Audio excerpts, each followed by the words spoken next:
नमस्कार साथियों, आप सभी का फिर से स्वागत है साहित्य दर्पण के प्रथम परिच्छेद के तृतीय भाग में। जो है कल हमने यहाँ तक पढ़ लिया था कि जो है चतुर्वर्ग फलप्राप्ति सुखादल्पदियामपि काव्यादेव एतस्तेन तत्स्वरूपम निरूप्यते।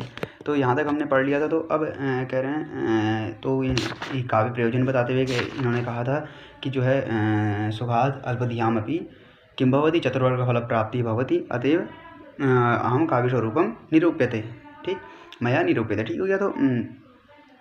तो जब उसके बाद अब ये कुछ सवाल थे जो उनके शिष्य शायद उनसे पूछ रहे हों, तो उन्हीं सवालों का जवाब देते हुए ये यहाँ पर सवाल भी लिखते हैं और उन सवालों का जवाब भी स्वयं ही देते हैं।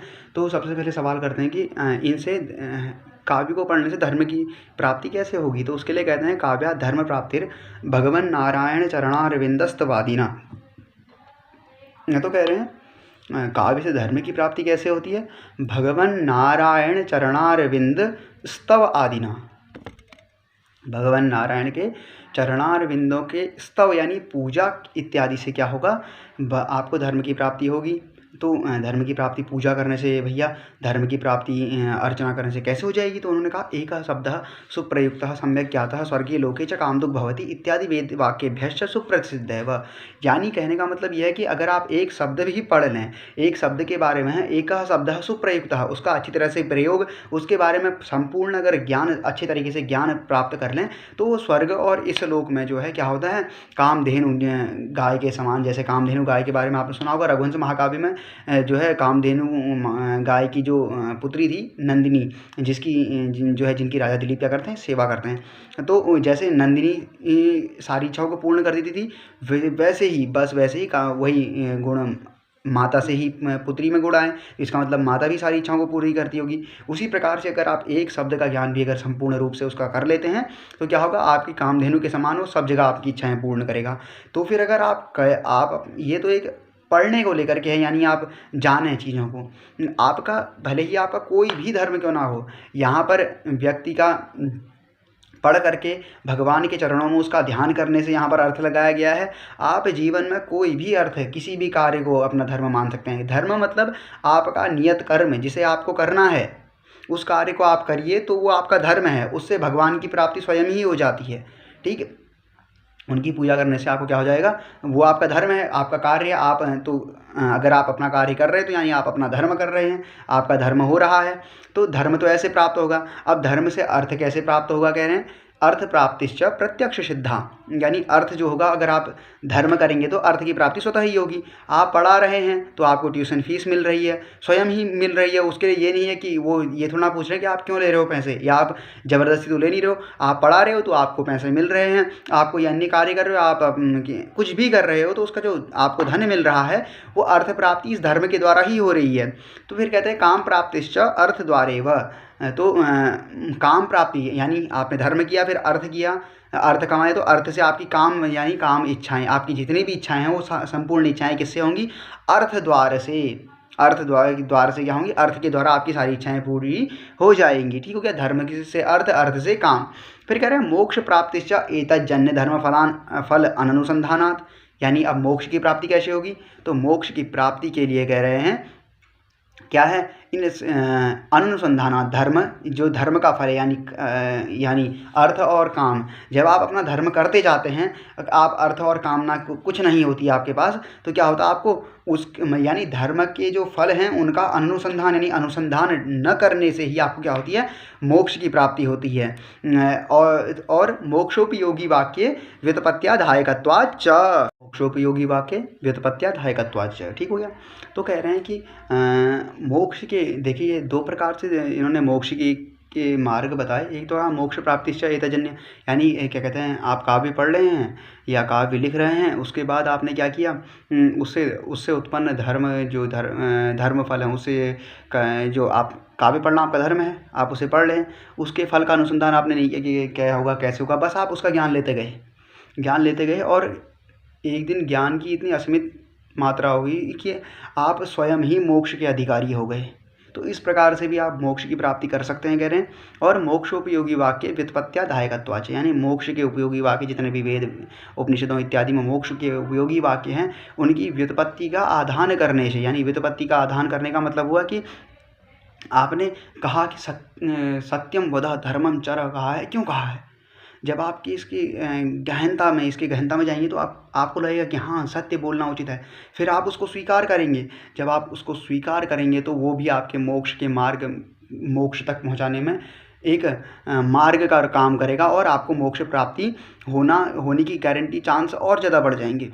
तो इसलिए कह रहे हैं 2 प्रकार से मोक्ष की प्राप्ति हो सकती है। आप काव्य से उत्पन्न काव्य जो पढ़ रहे हैं, जो आपका धर्म है, उस धर्म से फल का अनुसंधान न करके ही भी आप मोक्ष की प्राप्ति कर सकते हैं। और मोक्ष के उपयोगी वाक्य जो वेद इत्यादियों में हैं, इनसे भी आप क्या कर सकते हैं, व्युत्पत्ति का आधान करके जो है आप क्या कर सकते हैं, मोक्ष की प्राप्ति कर सकते हैं। अगर आपको कोई भी शंका हो तो आप पुनः मुझसे कमेंट के माध्यम से पूछ सकते हैं। आपको कोई पंक्ति ना लगी हो तो उसे आप मुझे कमेंट के माध्यम से पूछ सकते हैं। और एक और चीज़ याद रखिए, किसी भी प्रकार से आप भले ही आप फ़ोन में जो है स्प्लिट स्क्रीन का एक ऑप्शन आता है, जब आप स्क्रीन में डबल स्क्रीन करके आप देख सकते हैं, तो आप या तो अपने फ़ोन में PDF डाउनलोड करके रखिए, क्योंकि मैं जो बता रहा हूँ वो आप जब शब्दशः देखेंगे ना तो तभी आपको समझ में आएगा कि क्या कहना चाह रहे हैं, और ज़्यादा टाइम तक आपके दिमाग में रहेगा। तो कोशिश कीजिए कि आपके सामने या तो किताब खुली हो और या फिर क्या कहते हैं, आपके फ़ोन में PDF मौजूद हो जिसे आप देख पा रहे हों, तो वरना व्यर्थ है, फिर ऐसे सुनते रहने से नहीं हो पाएगा। कोशिश कीजिए। और एक और चीज़ जो है, प्रयास कीजिए कि आपको जो ये प्रथम परिच्छेद है ना, मतलब हाँ, प्रथम परिच्छेद इसका प्रारंभिक है। देखिए ये काफ़ी जगहों पर लगा हुआ है। आप अगर CUT का सिलेबस देखेंगे, आप शास्त्री में तो पढ़ेंगे ही पढ़ेंगे, CUT का सिलेबस अगर बाद में देखेंगे तो वहाँ भी विश्वनाथ के काव्यों की वहाँ पर चर्चा है। तो आप ये बहुत महत्वपूर्ण है कि आप प्रथम परिच्छेद को पढ़ें। और मैं तो ये कहूँगा कि आप गुरुमुख से इस चीज़ को पढ़ें। अगर गुरुमुख से पढ़ेंगे तो आपके जो है, आपकी काफ़ी जो शंकाएँ हैं वो उनका निदान हो जाएगा। तो और अगर ये आप यहीं से पढ़ रहे हैं तो प्रयास कीजिए कि आपके सामने पुस्तक हो, और जब आप इस चीज़ को पढ़ लेते हैं तो उसके बाद आप नीचे हिंदी अर्थ से उसका मिलान कीजिएगा। आजकल जो है आज काफ़ी अच्छी किताबें हैं जिनमें हिंदी अर्थ काफ़ी आसानी से समझाए गए हैं। तो आप लाइब्रेरी के माध्यम से या फ़ोन के ही माध्यम से उनके हिंदी अर्थ सहित उनके PDF निकाल करके आप उनके शब्दों को मिलान कर सकते हैं, क्योंकि हो सकता है मैं जो व्याख्या बता रहा हूँ थोड़ा सा उससे अलग हो और आपको अच्छा समझ में आ रहा हो। तो पुस्तक पर भी ध्यान दीजिए और यहाँ भी ध्यान दीजिए कि क्या कहा जा रहा है, और पुस्तक अपने सामने खोल के रखिए। तो आपको पता चल गया मोक्षोपयोगी वाक्य व्युत्पत्त्याधायकत्वाच्च मोक्ष प्राप्ति एतज्जन्य धर्म फलान अनुसंधानात्, यानी एतत् में यानी काव्यम, काव्य से उत्पन्न जन्य यानी उत्पन्न धर्म फल जो होगा उसके अनुसंधान न करने से भी क्या होता है, मोक्ष की प्राप्ति हो जाती है। 2 कारण बता दिए। फिर कह रहे हैं, अब आपने ऐसा क्यों कहा काव्यात एव, आपने कहा था ना, पीछे कहा था आपने, अगर आप पीछे श्लोक देखेंगे तो उसमें कहा है काव्यात एव यतस्तेन तत्स्वरूपम निरूप्यते। तो कहते हैं आप ऐसा कैसे कह सकते हैं कि काव्यात एव यानी ही, आप काव्य से ही ये होगा, ऐसा क्यों कह रहे हैं? तो काव्य से ये किसी ने शंका। तो उसके बाद वो कहते हैं कि जो है सवाल किया शिष्य ने, क्या कि भैया आप काव्यात एव कैसे कह सकते हैं कि काव्य से ही होगा ये जो है अल्प बुद्धि वालों को सुखपूर्वक से कैसे होगा, आपने काव्यात एव क्यों कहा? तो कह रहे हैं फिर उसका कह रहे हैं मैंने ऐसा क्यों कहा, एव मतलब काव्य से ही होगा, ऐसा क्यों कहा? तो इसलिए कहा, कह रहे हैं कि चतुर्वर्ग प्राप्ति रही, जो चतुर्वर्ग है उसकी प्राप्ति कैसे, जो वेद शास्त्रेभ्यः चतुर्वर्ग की जो प्राप्ति होती है वो वेद शास्त्र से अगर कोई करना चाहे तो उसको कैसे होगी, निरसतया, बिना किसी रस के होगी, उसमें कोई रस नहीं होगा। दुखादेव, क्योंकि रस नहीं होगा तो आप सीधी सी बात है पढ़ते पढ़ते सोएंगे तो दुख होगा ना कहीं आपका वक्त बर्बाद हो रहा है। तो कह रहे हैं वेद शास्त्रों से जो आपको चतुर्वर्ग की प्राप्ति होगी ना, एक तो निरस होगी, दूसरा दुख भी बड़ा होगा क्योंकि उसके शब्द भी क्लिष्ट होंगे, आपको समझने में भी बहुत परेशानी होगी। और परिणत बुद्धि नाम एव जायते, परिणत बुद्धि, जिनकी बुद्धि परिणत है, परिपक्व है, उन्हीं की बुद्धि को ही क्या होता है, वेद शास्त्र से जो है ये कहते हैं चतुर्वर्ग फल की प्राप्ति होती है। वो भी कैसे होती है, निरस्तया दुखादेव होती है, बिना रस के और दुख की से जो है उनको परिणत बुद्धि वालों को क्या होती है, चतुर्वर्ग फल की प्राप्ति होती है। लेकिन मैं कह रहा हूँ यहाँ अल्प बुद्धि वालों को भी क्या होगी, अगर उन्हें अल्प बुद्धि वालों को करना है तो वो कैसे करेंगे भैया, ये तो परिणत बुद्धि वालों को वेद शास्त्र करवा रहे हैं। तो फिर उन्होंने कहा कि जो कम बुद्धि वाले हैं और सुखपूर्वक जो है ये कहते हैं रस के साथ सुखपूर्वक कब होगा, जब आप उसमें रस होगा, आपको मज़ा आ रहा है तो आप तभी पढ़ेंगे उस चीज़ को ना। तो फिर अगली पंक्ति कहते हैं, यहाँ तो ये कहते हैं चतुर्वर्ग प्राप्ति रही वेद शास्त्रेभ्यो नीरस्तया दुखादेव परिणत बुद्धि नाम एव जायते परमानंद संदोहजनकतया। क्या कहते हैं? संदोहजनक परमानंद। देखिए एक तो आनंद होता है जिसमें आपको सामान्य रूप से आता है, परमानंद आता है। परमानंद जब आप अत्यंत प्रसन्न हो जाते हैं, आपको बहुत कुछ मिल गया। लेकिन संदोहजनक परमानंद कब होता है? देखिए एक तो आप खुल करके हंस रहे हैं, आनंद आ रहा है। परमानंद आप मन ही मन में मुस्कुरा रहे हैं। ये क्या होगा कि आपको कुछ व्यक्ति कुछ टाइम के लिए, कुछ समय के लिए फिक्स होगा। लेकिन संदोहजनक या परमानंद जो होगा उसमें आप क्या आएंगे, आपको कुछ नया सीखने को मिल जाएगा। इसलिए आप काफ़ी टाइम तक, मतलब आपको जब जब उस बारे में सोचेंगे ना, तब तक आपको आनंद आएगा। मतलब आनंद की चरम सीमा जिसे कहते हैं ना। अब आनंद से भी, परमानंद से भी जो बड़ा आनंद है उसको कहते हैं संदोहजनक जो परमानंद है। ठीक हो गया? तो परमानंद संदोहजनकतया, उस आनंद के साथ सुखाद एव, सुखपूर्वक आनंद के साथ समझ लीजिए, सुकुमार बुद्धि नाम, एकदम कोमल बुद्धि वालों को सुखपूर्वक क्या कहते हैं, परम अत्यंत आनंद के साथ जो है, काव्यात एव पुनः, मैं फिर से यही कहूँगा, कह रहे हैं कि काव्य से ही अत्यंत आनंद के साथ सुखपूर्वक सुकुमार बुद्धि वालों को क्या होता है, मोक्ष की, ये चतुर्वर्ग फल की प्राप्ति, चतुर्वर्ग की प्राप्ति हो जाती है। लेकिन अगर आप वेद शास्त्रों से करना चाहते हो तो क्या होगा, वहाँ आपको निरस्तया दुखादेव होगा और परिणत बुद्धि वालों को ही उसकी मोक्ष की प्राप्ति होती है। अगर आपको कि कम बुद्धि वाले हैं उनको भी चतुर्वर्ग की प्राप्ति करनी है तो उन्हें क्या करना होगा, काव्य से ही होगी। इसलिए मैंने ऐसा कहा। ठीक है? फिर कह रहे हैं तब तो आप, फिर अगली शिष्य ने अगली शंका कर दी कि तब तो आप इसका मतलब ये चाहते हैं कि जो परिणत बुद्धि है, वो क्या करें, ये कहते हैं वेद शास्त्र से वो करें क्या, चतुर्वर्ग की प्राप्ति करें, और वो जो अगले हैं कौन, सुकुमार बुद्धि वाले, वो क्या करें, काव्य से ही करें। यानी ये जो सुकुमार बुद्धि हैं वो वेद शास्त्र से नहीं कर सकते, जो वेद शास्त्र वाले हैं वो सुकुमार, वो इस वेद शास्त्री से जो चतुर्वर्ग की प्राप्ति करना चाहते हैं वो काव्य से ना करें। आप तो ऐसा कहना चाह रहे हो इसका मतलब। तो कह रहे हैं नहीं, तो कह रहे हैं ननु तरही, निश्चित ही तब तो आप ये कहना चाहते हो, परिणत बुद्धियों के द्वारा वेद शास्त्रेषु सत्सु, परिणत बुद्धि जो है वो वेद शास्त्र के द्वारा क्या कहते हैं, चतुर्वर्ग की प्राप्ति करें। किमिति काव्य यत्न करनीय, वो काव्य में क्यों यत्न करें? अगर परिणत बुद्धि है तो वो वेद शास्त्रों से करें, काव्य से यत्न क्यों करें चतुर्वर्ग की प्राप्ति का?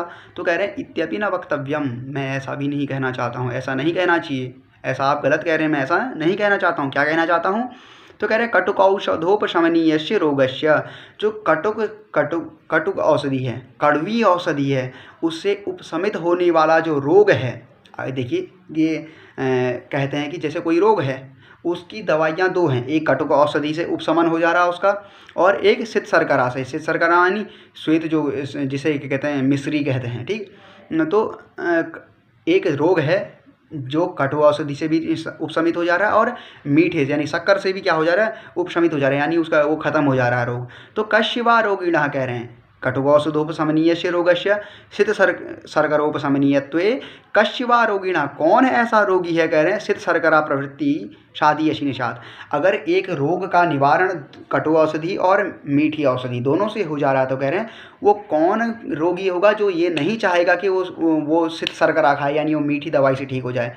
हर कोई यही चाहेगा कि मीठी दवाई खाऊं और मैं ठीक हो जाऊं। तो वही कह रहे हैं यहाँ जो वेद शास्त्र है वो कड़वी दवा है, आपको चतुर्वर्ग की प्राप्ति करनी है, ये कड़वा है। और जो इधर काव्य से मोक्ष की प्राप्ति, चतुर्वर्ग की प्राप्ति है, वो क्या है, वो मिश्री है। तो अब रोगी जो है, भले ही वो वेद शास्त्र में परिणत बुद्धि हो, भले ही वो क्या कहते हैं ये सुकुमार बुद्धि हो, दोनों में से कह रहे हैं कि इच्छा पर निर्भर है। मैं कोई बांट नहीं रहा हूँ कि वेद शास्त्र वाला जो है, जो परिणत बुद्धि है वो वेद शास्त्र से करे, जो सुकुमार बुद्धि है वो काव्य से करे, मैं ऐसा नहीं कह रहा हूँ। ये एक रोग इस प्रकार का है जिसमें आप चाहते हैं कि चतुर्वर्ग की प्राप्ति हो, तो आपकी इच्छा आपसे शर्करा से करें या कटुक औषधि से करें, तो ऐसा नहीं है, कह रहे हैं। ठीक हो गया? तो फिर कह रहे हैं, अब फिर ये अपना सपोर्ट लेने के लिए कह रहे हैं किंच, क्यों? तो कह रहे हैं काव्यस्य उपादेयत्वम अग्निपुराणे भी उक्तम, काव्य की उपादेयता, मुख्यता, विशेषता के विषय में क्या कहा है, अग्निपुराण में भी कहा गया है, कह रहे हैं। इसीलिए मैं काव्य के लिए सपोर्ट कर रहा हूँ, क्योंकि अग्निपुराण में भी इसलिए कहा है। तो नरत्वम दुर्लभम लोके, विद्या तत्र सुदुर्लभा, कवित्वम दुर्लभम तत्र शक्तिस्तत्र सुदुर्लभा, यानी नरत्वम दुर्लभम लोके, सबसे पहले आपको नरत्व मिलना, मनुष्यत्व मिलना जो है इसे लोक में दुर्लभ है, बड़ी मुश्किल से आपकी कहते हैं नरत्व को प्राप्त कर पाते हैं। चलो आपने नरत्व प्राप्त भी कर लिया तो विद्या तत्र सुदुर्लभा, विद्या तत्र सुदुर्लभा, यानी आपको नरत्व मिल भी गया तो विद्या मिल जाए, आपको पढ़ने को के लिए मिल जाए, वो बहुत ही दुर्लभ है। हम एक सौभाग्यशाली लोग हैं कि हमें जो है पढ़ने का मौका मिल रहा है, नहीं तो आप देख ही रहे हैं अपने आसपास कितनी मेहनत से करते हैं और फिर भी वो लोग पढ़ते हैं। हम तो आसानी से बैठे हुए, एक जो है ब्राह्मण कभी भूखा नहीं रह सकता है अगर वो संस्कृत को कुछ थोड़ा सा भी जानता हो। तो हमारे पास तो मौका है, हमें पढ़ना चाहिए, हमें हर ग्रंथ लगाने चाहिए। लेकिन इसीलिए ये श्लोक भी यहाँ पर बहुत महत्वपूर्ण हो जाता है कि आपको क्यों पढ़ना चाहिए, इसका भी आपको जवाब मिल जाता है यहाँ पर। सिर्फ काव्य पढ़ना चाहिए इसका नहीं, अगर आप लौकिक व्यवहार में देखें तो आपको इसका भी उत्तर मिल जाता है कि जो है आपको पढ़ना क्यों चाहिए। आप बहुत सौभाग्यशाली हैं कि आप बैठे बैठे जो है गुरुजी के पास जा पा रहे हैं, पढ़ पा रहे हैं। उन बच्चों के बारे में सोचिए जिन्हें कमाई भी करनी है और पढ़ाई भी करनी है, तो आप पूरा प्रयास कीजिए कि आप पढ़ पाएँ। तो इसी यहीं पर वही कह रहे हैं कि सबसे पहले आपको इस लोक में नरत्व मिलना, मनुष्यत्व मिलना जो है बड़ा दुर्लभ है। उसके बाद मिल भी गया तो विद्या तत्र सुदुर्लभा, वहाँ पर विद्या प्राप्त मिल जाएगी, ये और दुर्लभ है। ठीक है, फिर कह रहे हैं कवित्वम दुर्लभम तत्र, फिर उसके बाद आपको विद्या हो गई और आपको कवित्व प्राप्त हो गया, आप कवि बनने का प्रयास करने लगे, आप कवि बन गए थोड़े अगर आप कवि बन गए तो ये तो और दुर्लभ है। कह रहे हैं आपको सबसे पहले नरत्व मिलना दुर्लभ है, नरत्व में भी विद्या प्राप्त हो गई आपको, वो दुर्लभ है। विद्या प्राप्त होने के बाद आपको कवित्व प्राप्त हो गया, वो दुर्लभ है। उसके बाद शक्तिस्तत्र सुदुर्लभा, आपको फिर कवित्व तो आप कविता तो आप करने लगे, लेकिन कवित्व शक्ति आपको मिल गई, ये और दुर्लभ है। और जिसको ये मिल गई वो तो बहुत महान है। फिर तो यहीं पे जो कवित्वम दुर्लभम तत्र सुदुर्लभ है, जो चीज़ सुदुर्लभ है, जो चीज़ सुदुर्लभ है तो उसको कौन नहीं देखना चाहेगा, कौन प्राप्त नहीं करना चाहेगा। तो इसलिए कह रहे हैं काव्य बहुत मुख्य है, कह रहे हैं। तो इस श्लोक में वही काव्य को उपाध्याय देयता के विषय में बताया हुआ है। फिर कह रहे हैं त्रिवर्ग साधनम नाट्यम इति, तो नाट्य यानी 3 वर्ग को, यानी धर्म अर्थ काम को सिद्ध करने वाला क्या है, नाट्य 3 वर्गों को धर्म अर्थ काम को सिद्ध करने वाला है। ऐसा नाट्य में भी नाटकों के लिए भी कहा गया है। कह रहे हैं कि त्रिवर्ग साधन यानी नाटक भी तो एक काव्य ही है, तो वही काव्य के विषय में यहाँ पर भी कहा है कि त्रिवर्ग साधनम नाट्य, यानी जो नाट्य है वो क्या है, त्रिवर्ग को साधने वाला है, धर्म अर्थ काम को साधने वाला है। फिर कह रहे हैं विष्णु पुराणे भी उक्तम, विष्णु पुराणे भी उक्तम, ठीक हो गया। तो कह रहे हैं त्रिवर्ग साधनम नाट्यम, ये किस में कहा है, विष्णु पुराण में कहा है कि नाटक जो होता है यानी दृश्य काव्य जो होता है वो क्या होता है, त्रिवर्गी को साधने वाला होता है। और विष्णु पुराण में और क्या कहा गया, कह रहे हैं काव्यालापाश्च ये केचित गीत कान्य खिलानी च शब्द मूर्ति धरश्येते विष्णुरंशा महात्मना।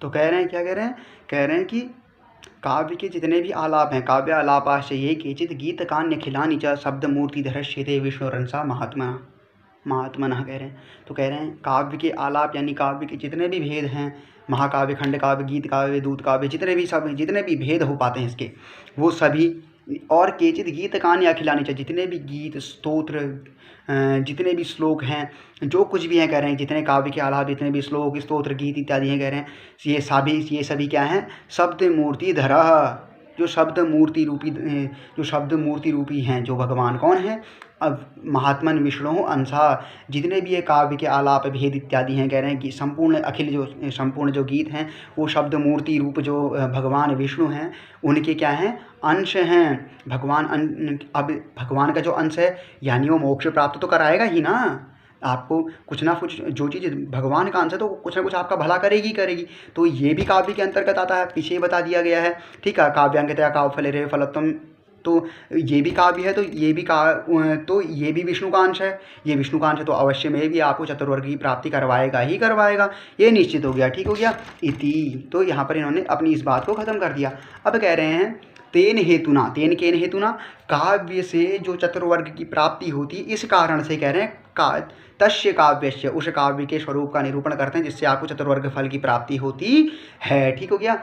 एतेना विधेयम च प्रदर्शितम, इसका अभिधेय यानी क्या कहते हैं मुख्य अर्थ जो है, विषय है, वो भी क्या किया जाएगा, प्रदर्शित किया जाएगा। मतलब इसमें क्या क्या हैं, इसमें हम आपको काव्य मोक्ष प्राप्त कराने के क्या क्या तरीके हैं, यानी मोक्ष प्राप्त कराने के यानी आपको ज्ञान प्राप्त कराने के जो तरीके हैं वो क्या बताऊंगा, वो प्रदर्शित किए जाएंगे आगे। मतलब इसमें क्या क्या है उसके बारे में आपको बताया जाएगा। तो तत्किम स्वरूपम तावत काव्यम, तत्किम स्वरूपम तावत काव्यम इति अपेक्षायाम कश्चित आह। देखिए आपको मैंने पहली वाली कक्षा में बताया था, वहाँ पर आपको मैंने मम्मट आचार्य मम्मट के बारे में बताया हुआ था। तो आचार्य मम्मट की अब यहीं से वो जो होता है, अब क्या है कि 12वीं लगभग 11वीं के अंत में 12वीं के प्रारंभ में 12वीं सदी के प्रारंभ में जो है आचार्य मम्मट हुए। उन्होंने काव्य प्रकाश नाम का उनका लाक्षणिक ग्रंथ बहुत ही प्रसिद्ध था। आप प्रयास कीजिए कि काव्य प्रकाश आपको पढ़ने का मौका मिल जाए गुरुमुख से वो भी। तो उसमें क्या था कि ये 14वीं शताब्दी के हैं विश्वनाथ जी। तो क्या था कि उस वक्त तक काव्य प्रकाश जो है बहुत प्रसिद्ध हो चुकी थी। अब लाक्षणिक ग्रंथ इन्हें भी लिखना था, कवि जो ठहरे तो लिखना था। तो अब क्या होता है कि अगर आपको किसी विशेष स्थान पर बैठना है तो आपको क्या करना होगा, उस स्थान पर जो पहले से बैठा हुआ है उसको आपको हटाना होगा या कहना होगा कि ये गलत है। उसी चीज़ को गलत करने के लिए देखिए इसमें गलत ज़रूरी नहीं है कि वो हो, गलत हो, ये आपकी जो है बुद्धि बताएगी कि कौन गलत है कौन सही है, ये आपकी बुद्धि बताएगी। लेकिन अगर आपको उस जगह पे बैठना है तो उसको किसी ना किसी बहाने आपको गलत ठहराना पड़ेगा। तो मम्मट जी उस वक्त तक प्रसिद्ध हो चुके थे। तो अब इन्हें क्या करना था, उन्हीं जो मम्मट जी हैं उन्हीं के काव्य प्रकाश का खंडन करते हुए इन्हें क्या करना था, अपना साहित्य दर्पण जो है प्रसिद्ध करना था। ठीक हो गया। तो अब जब प्रसिद्ध करना था तो उसी के लिए ये कह रहे हैं कि उन्हीं का खंडन करते हुए कह रहे हैं, उन्हीं का लक्षण बोल रहे हैं कि तत्किम स्वरूपम तावत काव्यम। तो कह रहे हैं उस काव्य का क्या स्वरूप है, उस काव्य का क्या स्वरूप है, वो काव्य कैसा होता है, वो काव्य कैसा होता है। इति अपेक्षायाम, जब ऐसी अपेक्षा हुई, ऐसा प्रश्न किया गया तो किसी ने कहा, कह रहे हैं उन्होंने मम्मट जी का पूर्ण रूप से उल्लेख नहीं किया है, लेकिन जो लक्षण बोला गया वो लक्षण मम्मट जी का ही है। तो इससे अनुमान लग जाता कि ये मम्मट जी के का ही खंडन करना चाह रहे थे। इसका मतलब मम्मट जी ही उस वक्त उनकी काव्य प्रकाश जो है प्रसिद्ध थी, इसीलिए उन्होंने उनको काटने का प्रयास किया। कितने सफल हुए कितने नहीं ये सहृदय बताएंगे। तो उसी अपेक्षा में काव्य क्या होता है, इसी अपेक्षा में किसी ने कहा, कह रहे हैं क्या कहा, तददोषौ शब्दार्थौ सगुणा वनलंकृति पुनः क्वापि। तो काव्य प्रकाशकार आचार्य मम्मट कहते हैं काव्य प्रकाश में कि तद अदोषौ शब्दार्थौ सगुणौ अनलंकृति पुनः क्वापि। तद अदोषौ, उन्होंने सबसे पहले क्या कहा, तद अदोषौ शब्दार्थौ सगुणौ अनलंकृति पुनः क्वापि। अब देखिए कहते हैं कि तद वह किम तत् काव्यम, जो काव्य है कह रहे हैं, तो काव्य शब्द नपुंसकलिंग का है तो इसलिए तत् का प्रयोग किया गया। सहता हो तो ये क्या कहते हैं, तत्शब्द का नपुंसकलिंग एक वचन का रूप है। ठीक हो गया। तद मतलब तत् काव्यम अदोषौ यानी दोष से रहित, सगुणौ गुण के साथ, अनलंकृति पुनः क्वापि मतलब पुनः कहीं कहीं पर क्या हो, अलंकार हो, अलंकार नहीं हो तो वो क्या होता है, काव्य होता है। इन्होंने काव्य के स्वरूप को बताया, किन्होंने, आचार्य मम्मट जी ने। तो देखिए आप तद दोषः कहना चाहिए था। शब्दार्थ तो चलो ठीक है, शब्द और अर्थ दो चीज़ें आ रही इसलिए शब्दार्थों कह दिया, लेकिन तद दोषौ क्यों, तद अदोषौ क्यों कहा, अदोषः कहना चाहिए था। सगुणौ क्यों कहा, गुणः कहना चाहिए था। तो ऐसा प्रथमा द्विवचन का प्रयोग क्यों किया गया है, इसका जवाब आप मुझे कमेंट के माध्यम से दे सकते हैं। तो इस बारे में बताइएगा ज़रूर, कमेंट के माध्यम से लिखिएगा कि ये क्यों कहा है। जो सही प्रयास कीजिएगा। इसके बाद आपको अगर आपको पता है तो अच्छी बात है, अगर नहीं पता तो फिर भी जिनको पता है, अगर मेरी बताने में कुछ गलतियां हों, कुछ त्रुटि रह जाए तो आप जिनको पता है वो कमेंट के माध्यम से मुझे बता सकते हैं। तो जो है ये शब्दार्थ हो जो है इनका क्या है, विशेषण है। ठीक हो गया। तो शब्द और अर्थ ये कहना चाह रहे हैं कि काव्य में जो शब्द और अर्थ दोनों हैं वो क्या होने चाहिए, दोष रहित होने चाहिए। इसलिए शब्दार्थौ अदोषौ, शब्द और अर्थ क्या होने चाहिए, दोष रहित होने चाहिए। और शब्द अर्थ किसके साथ होना चाहिए, गुण के साथ होने चाहिए। और अनलंकृति पुनः क्वापि, कहीं पर अलंकार हो ना हो तो चलेगा। इन्होंने ऐसा कहा, यानी दोष से रहित, गुणों के सहित और अलंकार कहीं पर हो ना हो, ऐसा वह काव्य जो होता है, ऐसा काव्य का स्वरूप होता है। तो ऐसा कहा कह रहे हैं किसी ने काव्य के स्वरूप में, तो एतत् चिंत्यम, ये क्या है, चिंतनीय है, ये सही नहीं है, इसमें चिंता करने की ज़रूरत है, क्योंकि ऐसा हो ही नहीं सकता कह रहे हैं। क्यों नहीं हो सकता? तथा ही तब तो निश्चित ही कह रहे हैं, यदि दोष रहितश्चैव काव्यत्वं तदा, यदि दोष रहित ही काव्य है, अगर दोष रहित ही काव्य माना जाता है तो कह रहे हैं, तब कह रहे हैं, ये कह रहे हैं, न्यक्कारो ह्ययमेव मे यदरयस्तत्राप्यशौ तापशः शोप्यत्रैव निहन्ति राक्षसकुलं जीवत्यहो रावणः धिक् धिक् चक्षुजितं प्रबोधितवता किं कुंभकर्णेन वा स्वर्गग्रामटिका विलुण्ठन वृथो छूनहि किमेभिर्भुजैः। तो ये जो है हनुमान नाटक जो है काव्य का जो है श्लोक है ये। तो इसमें ये दोष दिखाएंगे। ये नाटक प्रसिद्ध है, ये कह रहे हैं कि हनुमान नाटक प्रसिद्ध है, बहुत प्रसिद्ध इसलिए क्योंकि इसमें कोई दोष नहीं है, इसमें कोई दोष नहीं है। ये फिर लोग कहते हैं दोष नहीं है इसलिए प्रसिद्ध। आप मम्मट जी क्या कहना चाह रहे हैं, काव्य तो वही सही होगा जो दोष से रहित होगा। तो कह रहे हैं ये भी प्रसिद्ध है, इसका मतलब इसमें दोष नहीं होना चाहिए, लेकिन इसमें दोष ये दिखाएंगे, इसमें ये दोष दिखाएंगे। कैसे दिखाएंगे इसको अगली कक्षा में पढ़ेंगे। अगर आपको ऐसी वीडियो देखनी है तो लाइक और सब्सक्राइब कीजिए। और आपको अभी हम जल्द ही प्रयास करेंगे कि जो है CUET का हाल ही में पेपर हुआ है, तो जो आगे तैयारी करना चाहते हैं, क्योंकि CUET का इस बार जो लेवल हुआ था वो लगभग नेट का लेवल था, उसमें काफ़ी अच्छे प्रश्न पूछे गए थे।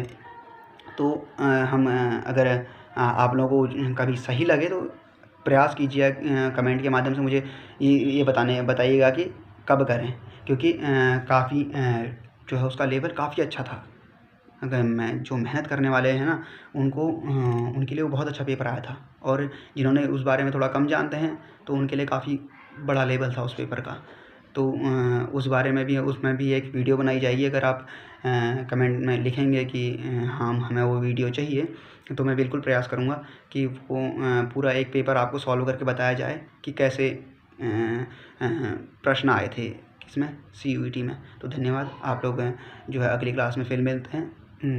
धन्यवाद। लाइक और सब्सक्राइब कीजिए और ऐसे ज्ञानवर्धक वीडियो देखते रहिए। धन्यवाद।